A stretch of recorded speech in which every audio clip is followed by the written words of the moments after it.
요한복음 10장 10절에 보면 예수께서 이 땅에 오신 목적에 대해서 말씀하고 있습니다. 내가 양으로 생명을 얻고 더 풍성히 얻게 하려 함이라. 이 땅에 오셔서 우리를 구원하신 목적은 이 세상에 살아가는 동안에 하나님의 은혜로 넉넉하게 부유하게 풍성하게 살아가도록 하기 위해서 이 땅에 오셨다, 이렇게 말씀하고 있어요. 창세기를 보아도 마찬가지야. 하나님께서 우주 만물을 창조하실 때도 에덴 동산에 아담과 하와가 살기에 부족함이 없도록 완벽하게 완전한 시스템으로 풍성한 삶을 살도록 그렇게 모든 것을 다 갖춰 주시지 않았습니까? 하나님은 우리가 이 땅에서 넉넉하고 풍성하고 부유한 생을 살기를 원하신다라는 것이죠. 그래서 우리에게 날마다 주의 음성을 들을 수 있도록 우리에게 친히 말씀하시고, 또 때로 우리가 어리석고 잘못된 선택을 하지 않도록, 잘못된 길이 가지 않도록 우리를 몰아가시기도 하고, 그래서 하나님의 은혜 가운데 이 땅에서 우리가 풍성한 삶, 넉넉한 삶 살도록 하나님께서 날마다 우리 인생을 간섭하신다라는 것이죠. 그런데 우리의 생각 중에는 항상 이 풍성하다, 넉넉하다, 부유하다라는 것을 단순히 물질적인 측면에서만 생각하는데, 하나님의 말씀은 전혀 다르게 우리에게 접근하고 있어요. 그래서 우리가 부유하고 풍성한 생을 누리는 삶의 비결은 우리가 하나님의 은혜를 깨닫고 우리가 얼마큼 하나님 앞에 감사하며 살아가느냐, 그것이 결정적이다라는 사실 우리가 늘 기억해야 한다라는 것입니다. 그래서 시편 23편 1절에 보면 다윗도 여호와는 나의 목자시니 내게 부족함이 없으리로다. 하나님이 나의 목자가 되시기 때문에 부족함이 없다. 다시 말씀드려서 감사하다라는 거죠. 하나님이 나의 목자가 되시기 때문에 감사하다. 이거는 성공했느냐 실패했느냐 가졌느냐 못 가졌느냐 그런 차원이 아니에요. 하나님의 은혜에 대해서, 하나님 베푸신 은총에 대해서 항상 어떤 상황에서든 감사하고 또 만족했다라는 거죠. 부족함이 없게 느껴졌다라는 거죠. 그래서 23편 6절에 보면은 평생의 선하심과 인자하심이 반드시 나를 따르리니 내가 여호와의 집에 영원히 살리로다. 그런데 이 공동 번역은 어떻게 번역하고 있는 거 아니? 한평생 은총과 복에 겨워 사는 이 몸, 그렇게 은총과 하나님의 은총과 복에 겹다. 이 말씀 무엇입니까? 하나님의 은혜와 복이 내게 넘쳐난다라는 거죠. 내가 그런 받을 만한 자격이 되지 못하지만은 우리가 생각하는 것 이상으로 부어 주셨다라는 거예요. 그러니까 하나님의 은혜, 하나님의 사랑, 하나님 내게 베푸신 그 복을 생각할 때 늘 감사와 기쁨으로 하나님을 노래하고 찬송할 수밖에 없다. 그런 표현이죠. 우리는 이것도 있어야 되고 저것도 있어야 되고 모든 것이 완벽하고 어려움이 없어야만 된다라고 생각하고 그래야만 행복하다라고 생각하지만 결코 그렇지 않다라는 거예요. 다윗은 사실은 수많은 역경과 환난, 풍파와 시련을 경험하지 않았습니까? 그럼에도 불구하고 그 역경들 가운데서도 하나님이 함께 하시는 놀라운 은혜를 체험했기 때문에 여호와는 나의 목자시니 내게 부족함이 없도다. 환난과 풍파가 없다라는 이야기가 아닙니다. 시련과 연단이 없다라는 이야기가 아닙니다.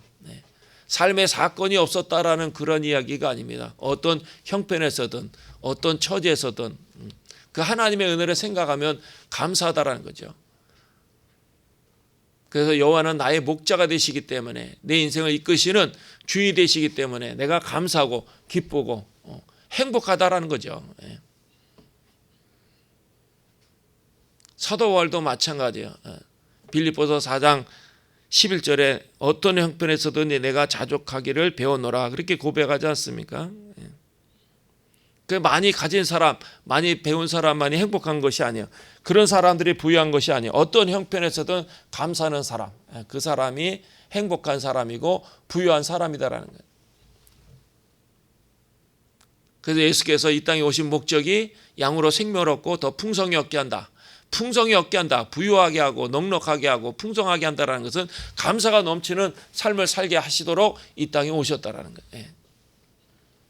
그래서 사도 바울도 그의 사도행전에 보면 그의 사역에 얼마나 많은 어려움이 있었습니까? 고난이 얼마나 많았습니까? 사람들의 위협과 생명의 위협. 그래도 어떤 형편에서도 내가 자족, 스스로 만족하는 것. 다시 말씀드려서 범사에 감사하는 비법을 터득했다라는 거예요. 이게 참 믿음이지 않겠습니까? 참 신앙이지 않겠습니까? 그리고 우리가 삶의 어떤 형편과 처지에서도 하나님 베푸신 은혜에 대해서 정말로 감사하는 삶을 살고 있는가? 그래서 성경에 나타나 기록되어 많은 믿음의 선진들, 그들의 삶의 여정에 많은 어려움과 장애가 있었지만 그러나 하나님의 은혜로 인해서 항상 어떤 형편에서든지 넉넉한 삶을 살았다란, 그래서 그들은 끊임없이 감사하는 거예요. 완벽하고 문제가 없고 항상 고속도로를 달리듯이 장애를 만나지 않고 그들의 인생을 달려갔다라는 그런 이야기가 아니에요. 하나님이 함께 하시는 그 놀라운 은혜와 그 위기 가운데서 지켜주시고 보호하시고 또 깨닫지 못할 때도 찾아오셔서 말씀하시고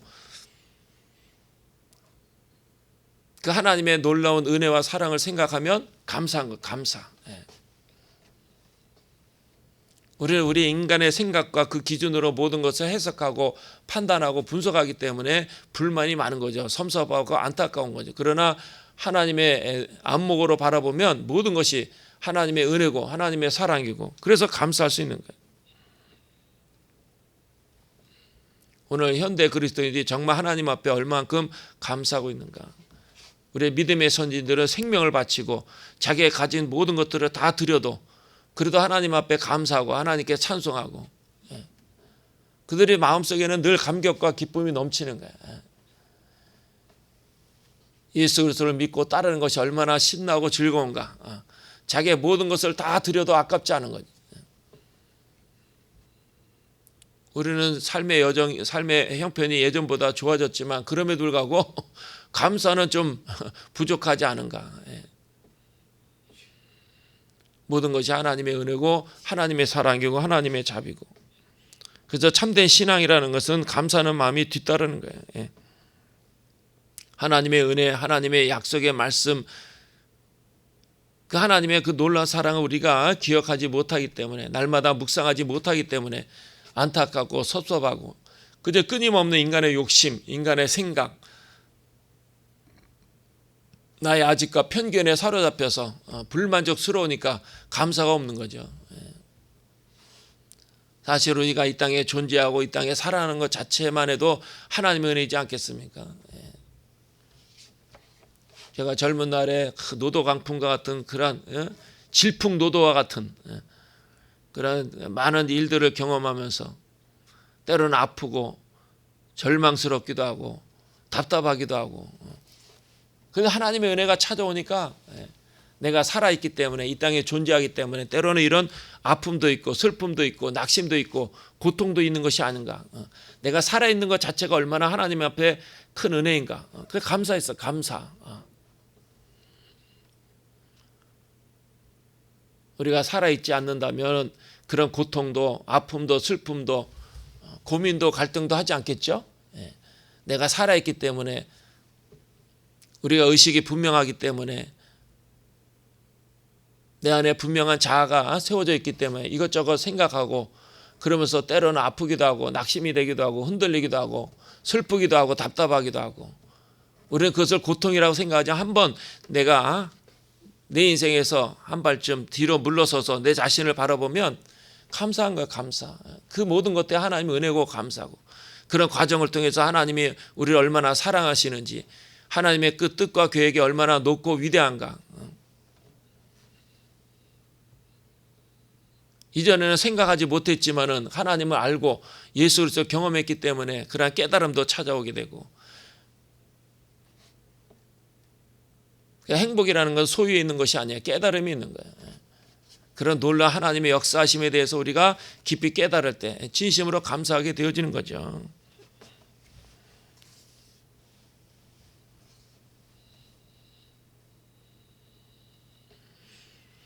예를 들어 어떤 사람이 차를 몰고 강원도에 놀러 갔어요. 가는 도중에 그 대관령 그 고개를 넘어가는데 막 꾸불꾸불 위험한 고개를 다 넘어왔는데, 그래 이제 밑으로 내려왔는데 그만 사람이 막 순식간에 차도를 건너가는 바람에 급하게 브레이크를 세게 밟았어요. 근데 세게 밟으면서 갑자기 그 브레이크가 터져서 고장이 났다라는 거야. 그래서 운전하는 사람이 막 식은땀이 흐르는 거야. 아주 그 큰 위기가 찾아와서 엄청난 사건이 일어날 뻔했는데, 만약 이 브레이크가 그 험준한 그 대관령 고개를 넘어오다가 터졌더라면 어떻게 되었을까? 그나마 그래도 그 밑에 내려와서 브레이크가 고장난 사실에 대해서 하나님의 은혜다라고 생각하고 깨달았다는 거예요. 우리가 살고 있는 그 모든 과정 속에 그 하나님의 은혜가 아닌 것이 없어요. 하나님의 자비와 국률이 아닌 것이 없어요. 우리가 그것을 보지 못하기 때문에, 내 생각과 내 욕심으로 가득 차 있기 때문에 세밀하게 역사하시고 세밀하게 간섭하시 하나님의 손길을 깨닫지 못하니까 감사하지 못하는 거예요. 그래서 감사라는 것은 단순히 가져서만 아니에요. 받았기 때문에 드리는 감사가 감사만이 아니다라는 거예요. 우리가 살아가면서 생애 목표가 분명한 사람, 소원이 확실한 사람은 그 살아가는 그 모든 과정 속에 하나님의 간섭하심과 역사하심을 체험하면서 진심으로 감사를 드릴 수 있죠. 생애 목적이 없는 사람이기 때문에, 내가 왜 이 땅에 존재하는지, 무엇을 위해서 살아야 되는지 알지 못하기 때문에 감사가 없는 거예요. 내가 하나님의 자녀로 하나님의 영광에 살아가도록 하나님의 은혜 가운데 주님과 동행하는 생을 살고 있다는 것을 날마다 기억하고 마음에 묵상하면서 그 사실을 나의 삶의 한복판에 신앙 고백하면서 확증하는 사람은 모든 것이 감사죠. 모든 것이 감사. 살아있는 것도 감사, 고난도 감사. 때로는 나에게 고통을 주는 사람이 있는 것조차도 감사. 그래서 하늘의 비밀을 깨닫게 되고 하나님의 은혜와 사랑이 얼마나 귀하고 놀라운 것을 알게 되어지고, 또 다른 세계가 경험되어지고 또 다른 세계가 펼쳐진 것에 대해서 감사하고, 모든 것이 감사죠. 내가 왜 이 땅에 살아가는지, 무엇을 위해서 존재하는지, 내게 가장 소중하고 귀한 것이 무엇인지 알지 못하기 때문에 늘 그것이 충족되지 않으면, 자기가 인간적으로 바라는 것이 다 채워지지 않으면 불만족스러운 거예요. 우리는 하나님의 자녀로 하나님의 영광에 살아가기 때문에 그 삶의 전 과정 속에 모든 사건과 일들이 다 감사의 제목이에요. 다 감사의 제목.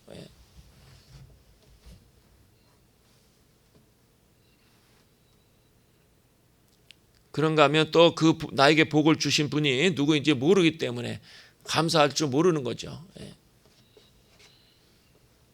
사람들은 스스로 내가 노력하고 수고해서 얻은 것이다라고 생각하기 때문에 감사할 줄 모르는 거예요. 농부가 땅을 파고 물을 주고 씨앗을 뿌리고 노력을 해서 큰 결실을 거둔다 하지만은 그런 기대감을 가지고 땀 흘리지만, 그러나 햇볕과 비를 또 때로는 바람을 주지 않으면 열매를 맺을 수 없다라는 거예요. 그가 피땀 흘려서 노력하더라도 하나님의 도우심이 아니고는 많은 열매를 맺을 수가 없어요. 그러니까 우리에게 주어진 모든 것들이 하나님으로 말미암아 주어진 사실이라는 것을 깨달으면 감사한 거죠. 감사해. 그래서 때로는 아픔도 감사, 삶의 장애도 감사. 그래서 젊은 날에는 왜 하나님 나를 이렇게 힘들게 하시는가, 나를 왜 이렇게 어렵게 하시는가.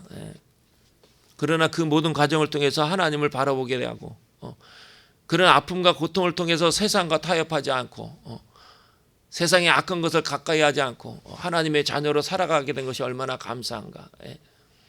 우리 이 험한 세상에 많은 악한 것들, 좋지 못한 것들을 대해서 하나님 우리를, 내 자신을 보호해 주시니 얼마나 감사. 생각한 모든 것이 감사예요. 그러니까 진정한 행복이라는 소유 있는 것이 아니고 깨달음이 있는 거예요. 하나님의 은혜가 얼마나 크고 위대한 것인가 깨닫는데 거기서 감사가 오는 것이죠. 우리가 항상 먹고 마시고 살아가지만은, 그러나 음식을 만들어준 사람의 그 정성과 사랑을 깨닫고 감사를 느끼는 것이 인간이지 않겠습니까? 하물며 우리에게 생명을 주시고 이 땅에 살아가게 하시되 하나님의 자녀로 살 수 있는 기회를 주시는 것, 그게 얼마나 감사해요. 늘 감사해야 돼. 그 감사가 우리의 믿음을 지키는 거예요. 그 감사가 우리의 영혼을 지켜주고 그 감사가 하나님과 나와의 그 관계를 바르게 하는 거예요. 항상 어떤 상황에서든 늘 감사할 수 있어야 돼요. 사도 바울도 사실은 감옥에 끌려가기를 원하지 않았어요. 단순히 고통과 고난 때문이 아니에요. 자기가 감옥에 끌려가기만 하면 복음을 전할 수가 없으니까, 말씀을 증거할 수 없기 때문에 더 많은 사람을 만나서 하나님의 말씀을 전하고 증거해야 되는데 감옥에 끌려가게 되면 그 공간의 제약으로 인해서 하나님의 복음을 전할 수 없기 때문에 그 안타까운 마음에 자기 자신이 스스로 나는 감옥에 가기를 원하지 않는다. 그럼에도 불구하고 로마 감옥에 끌려가지 않습니까? 그런데 사도 바울이 로마 감옥에 끌려감으로 인해서 오히려 복음을 전하고 자기가 세워졌던 그 믿음의 사람들이 더 열심으로 사도 바울이 로마 감옥에 갇혀 있기 때문에 그 안타까움으로 인해서 사도 바울로 말미암아 훈련된 사람들이 다 흩어지고 도망간 것이 아니고 자기들의 스승에 갇혀 있기 때문에 복음을 전하지 못하는 그 안타까운 마음을 알고 자기들이 더 복음을 전하는데 더 열정을 내는 거예요. 하나님의 사업에 더 열심으로 뛰어드는 거예요. 막 그들 마음속에 전도열이 막 불을 붙는 거예요. 그래서 빌립보서 1장 12절에 뭐라고 고백하는 거 아니? 나의 당한 일이 도리어 복음의 진보가 된 줄을 너희가 알기를 원하노라. 그러니까 사도 바울이 그 고난의 그 의미를 깨달았기 때문에 감사하는 거죠. 자기가 생각할 때는 이게 감옥에 끌려가면은 나는 어떻게 복음을 전할 것인가, 어떻게 교회를 세울 것인가, 어떻게 하나님의 역사와 영광을 드러낼 것인가. 나는 감옥에 끌려가는 것이 두려운 것이 아니고 이렇게 내가 복음을 전하는 게 제한을 받으니까 참 안타깝다라고 생각해서 그 고민하던 중에 로마 감옥에 끌려갔을 때, 그러나 그 결과는 사도 바울과 생각과 다르게, 전혀 다르게 오히려 복음이 왕성하게 전해지고, 그리고 사도 바울도 로마 감옥에 갇혀서 시대 안에 있었던 그 로마의 장교들에게, 귀족들에게 복음을 전하는 놀라운 일들을 감당해내지 않습니까? 그래서 나의 당한 일이 도리어 복음의 진보가 된 줄을 너희가 알기를 원하노라.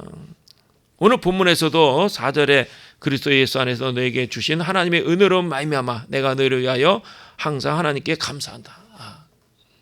그 귀한 열매로 인해서 하나님께 감사하는 거죠. 우리가 하나님의 은혜와 사랑이 아니고는 1초도 살아갈 수 없어요. 내 힘으로 살아가는 게 아니에요. 내 노력으로 살아가는 게 아니에요. 내 결단으로 살아가는 것이 아니에요. 그건 정말로 착각이고 오해예요. 모든 것이 하나님의 은혜, 하나님의 사랑, 하나님의 역사지, 하나님의 인도하심, 하나님의 도우심. 오늘 이곳까지 인도하신 것도 하나님의 자비와 국률로 인해서 내가 오늘 이 아침에 주님 앞에 엎드리는 거예요. 감사해야 돼요. 감사. 그래서 7절에 너희가 모든 은사의 부족함이 없이 우리 주 예수 그리스도의 나타나심을 기다림이라. 그 감사 가운데 주님 오심을 기다리는 그 온전한 신앙.